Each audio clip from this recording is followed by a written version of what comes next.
सो आशीर्वाद, हाँ बोलो। मुझे अक्षत ने बताया कि तुम्हें लैम्बोर्गिनी चालू करनी नहीं आई। अरे विराट देखो, वो पहली बार आई थी, मैं पहली बार उसमें बैठा था, क्या मुझे कैसे पता चलेगा? ठीक है, ये गाड़ी चालू कर सकोगे? ये क्या है? MG comet. MG comet? हाँ चलो देखते हैं। आशीर्वाद, करो गाड़ी को स्टार्ट।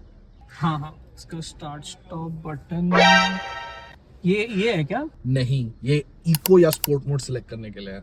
ये साइड भी नहीं है।